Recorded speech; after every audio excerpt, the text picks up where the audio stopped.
समाप्त हुए, मानो कोई स्वप्न ही देखा हो। ईश्वर की कृपा से अब हम भरत जी और माताओं के दर्शन करेंगे।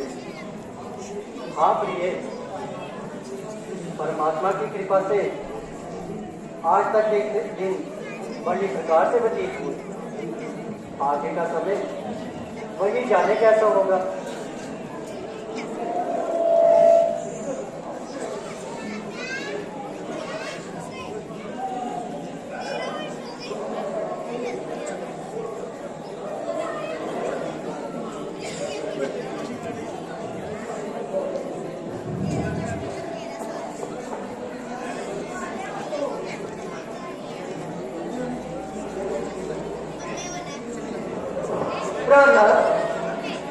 ये देखिए कितना सुंदर वृक्ष है, इसे पकड़ कर लाइए ना नाथ।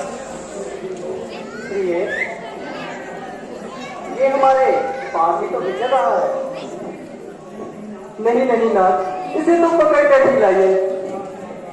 प्रिय, तुम इसे पकड़कर क्या करोगी? स्वामी, मैं इसे पालूंगी, अच्छे अच्छे आभूषण पहनाकर तथा हरी हरी घास खिलाकर अपना मन बहलाऊंगी और वापिस अयोध्या जाने पर भैया भरत जी को भेंट करूंगी। अच्छा, मैं जाता हूँ।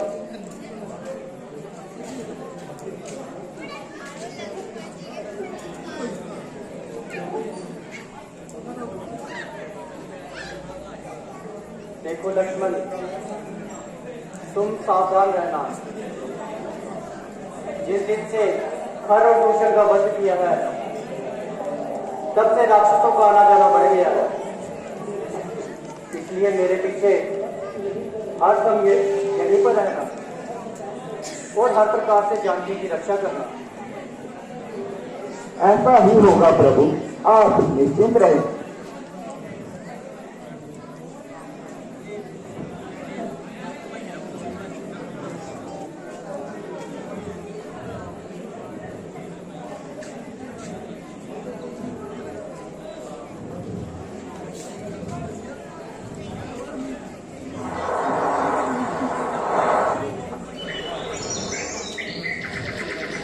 लक्ष्मण, लक्ष्मण मेरी रक्षा करो। लक्ष्मण, लक्ष्मण मेरे प्राण बचाओ। लक्ष्मण, लक्ष्मण, लक्ष्मण मेरी रक्षा करो। लक्ष्मण, लक्ष्मण, लक्ष्मण मेरी रक्षा करो। लक्ष्मण, तुमने कुछ सुना? लक्ष्मण मेरी रक्षा करो। लक्ष्मण, लक्ष्मण। हाँ माता, कोई मेरा नाम लेकर मुझे सहायता के लिए बुला रहा है।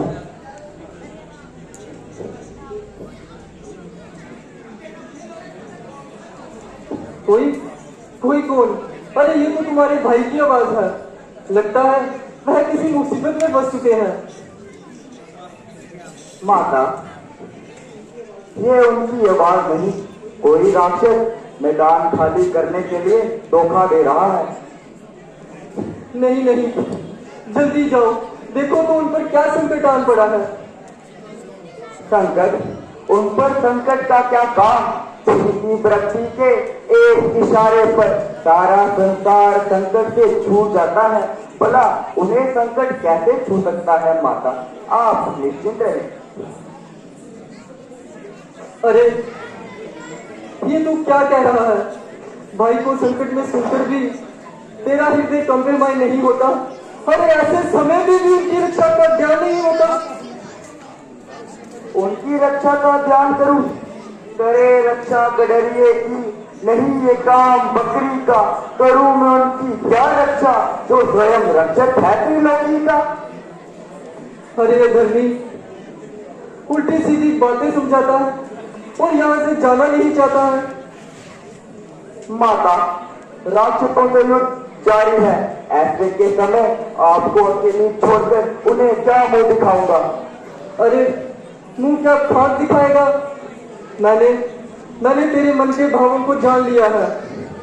तूने किसी पाप का संकल्प तो नहीं किया?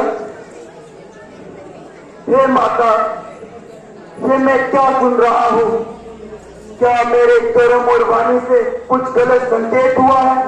13 वर्ष वन में गुजर गए, पर आज ये शब्द जुबान पर आया है।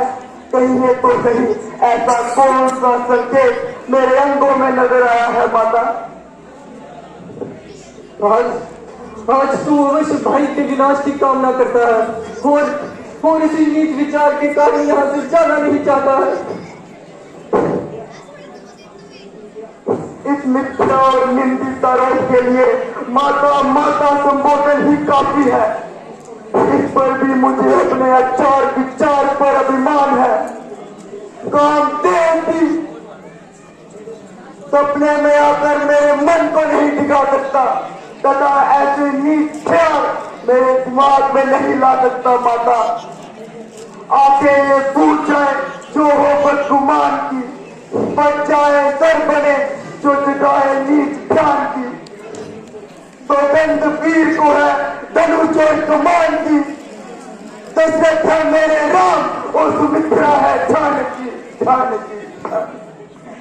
अरे गुप्त पापी, तू बड़ा क्रूर है। माता माता कहकर मुझे हारे बना लेना मंजूर है। अब तू ही साक्षी है। हे अंतर्यामी, मेरी निष्ठा भक्ति का अब तू ही साक्षी है। माता, पुत्र के प्रति अपनी शुद्ध शंका जो भाभी को जननी और भाई को बाप के समान समझता हूँ, जो गर्दन ऊंची करके बात करने को भी बात समझता हो, वह सब भाभी होगा कि माता भाभी होगा? धिक्कार है इस मक्कार पर और संसार है उस मक्कार पर माता, जो भाभी को माता की दृष्टि से ना देखता हो। ये सब तो कपट की बातें हैं। ये कपट की बातें हैं माता, ये कपट की बातें हैं तो फिर भी कपट की बातें हैं माता। भाग छुप सकता नहीं, हम जितनी तदबीर कर, मैं ना मानू चाहे तू रख दे कलेजा चीर कर। पापी कुकर्मी, याद रख, तू जिस आशा में बैठा है वह कभी पूरी नहीं होगी। मैं जहर खाऊंगी, पहाड़ से गिरकर मर जाऊंगी, परंतु तेरे कपटी के हाथ कभी नहीं आऊंगी। तू ना खोगे मुझे कुकर्मी, बने ना कैसे सुचिता छुटी, किसी खोड़ी ने सच ही कहा है, विनाश खाने विपरीत बुद्धिमान। अब करूं तो क्या करूं? गड़ी आई है खोटी, वह भी तो रास्ते से आई है। उधर जाना नादानी है, इधर रहना नादानी है। गया तो जग हसाई है, रहा तो बेहयाई है। अच्छा माता, ये वज्र प्रहार करने पर भी मैं तुम्हारे चरणों में पूज्य भाव रखता हूँ। क्या तोड़ता हूँ और आपको आपके प्रतिकृति की रक्षा पर छोड़ता हूँ माता। परंतु इतनी कृपा मुझ पर वर्ष करना कि इस रेखा के बाहर कदम न रखना माता।